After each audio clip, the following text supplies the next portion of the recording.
Have you ever played one of the RobTop levels and then realized that the rating is nothing actually like the difficulty? Well, that's what we're going to be figuring out today. I have a tier list of every single RobTop level, and we are going to rank them from hardest to easiest. Starting off with Stereo Madness, I think it's a good first level for the game, but I don't think it's actually the easiest. I think Back on Track is easier than Stereo Madness. I think these two are very good easy levels for the beginning of the game. I just think the Back on Track is slightly easier. Polargeist is also a good one for the third level, maybe besides the third coin. But here's where things take a turn. I think the base after base is easier than Dry Out. Dry Out has the upside down section, which can get a bit buggy at times. Cant Let Go, honestly, I think it should go in harder. And I think Jumper should go in hard. Jumper is easier than Cant Let Go. Cant Let Go is mayhem, and Jumper is simple platforming. You cannot tell me that Jumper is harder than Cant Let Go. Time Machine, I think that fits well in this. Honestly, I think this is harder than Time Machine, but it doesn't quite fit into the insane category. xStep, honestly, I feel like this should be a harder level, not really that hard. Clutterfunk, it really deserves to be an insane. It is a huge difficulty spike. Do Everything, it should also be insane, but it's not as hard as Clutterfunk. Electroman Adventures, it should have stayed as harder. If you didn't know, when 1.6 first came out, Electroman Adventures was rated harder. Clubstep, this one definitely deserves to be the first demon, but it's definitely not the hardest demon that you can get. It's on the borderline between insane and demon at this point. It's like a really hard insane, but like a really easy demon at this point. For example, things like the Nightmare would go down into, if I'm honest, like five or six star, like harder, that kind of place. That's where the Nightmare would go. But I think Clubstep is on the borderline between insane and demon. So it's definitely one of the easiest demons you can get. Because, like, if you go over to Clubstep, you cannot look at this gameplay and tell me this isn't just insane rated for RobTop levels. Clubstep isn't hard. Lots of people say, oh yeah, I did Clubstep as my first demon. That is not impressive, if I'm honest. If you want to be impressive, go for Decode or something. When you look at Clubstep and then you go over to levels like Decode, it really just doesn't scream demon. Look at Decode and then go over and look at Clubstep and tell me which one you think is demon, because you're going to say Decode. And of course I gotta bring the wave part into consideration. This wave part is just too hard for Clubstep. You cannot look at Clubstep and then look at Decode and tell me that they're the same difficulty. Electrodynamix. This one's a pretty hard insane. I don't think it goes into demon like most of the community says.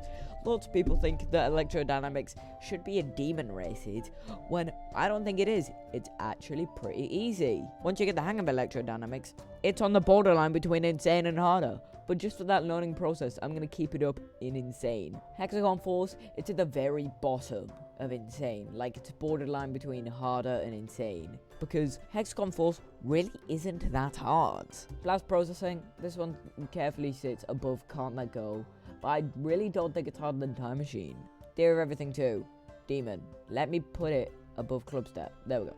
Theory of Everything 2 is a demon no matter what you say. If you look at Decode and then look at Theory of Everything 2, you might say that Theory of Everything 2 is way easier, but you cannot look at my attempts for my first medium demon and then look at my attempts for this and tell me that this is insane rated. Total attempts it took to beat it is around 1,250. But then if we go over to my first medium demon, B, that took around the same amount of attempts. But then if you go over to B, you'll realize it is not as hard as some medium demons. Like, have you seen Bloodbath X or Z or whatever it is? I don't pay attention. Geometrical Dominator. Honestly, I think this one is borderline between insane and harder. I know I've said that about a lot of levels, but I would say Geometrical Dominator is around the same difficulty as Hexagon Force, because Hexagon Force, it takes time to learn the dual parts. And then Geometrical Dominator, of course, is just a blatant memory part, along with moving objects that take a lot of time to learn, with a lot of gimmicks spread around the whole level. I mean, the beginning of Geometrical Dominator doesn't look that hard, but once you get into stuff like the first rocket section, or you get into stuff like the memory part at the end, and you can clearly see why I think this is insane rated. Alright, Deadlocked. Probably, well, definitely Demon, but is not as hard as they're everything to, in my opinion. The only reason Deadlocked took me 2,000 attempts is because it was my first Demon, and it was a major step up from something like Clutterfunk. Yes, I went from Clutterfunk to Deadlocked, because I hadn't even done Electrodynamix by the time. So that's probably why Deadlocked took me 2,000 attempts.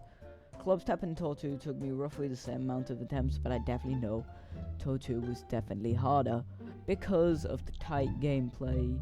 You can't look at this and tell me it's not Demon. You just simply can't. Everyone knows Deadlocked is an easy demon, not a medium demon. If that was true, then my first demon would have been a medium demon. But the straight fly, it's not even tight straight fly, but like the and the. But then when you compare it to this, which is literally 2 levels prior to this, it's like high CPS and like tight clicks. Long story short, Deadlocked easier than Theory of Everything 2. Fingerdash, I'm sorry, it's not hard at all. It is not hard. Fingerdash is the same difficulty as the Nightmare. It's got a bit of straight fly, yeah. Have you seen the first coin in Jumper? Or the first coin in Time Machine?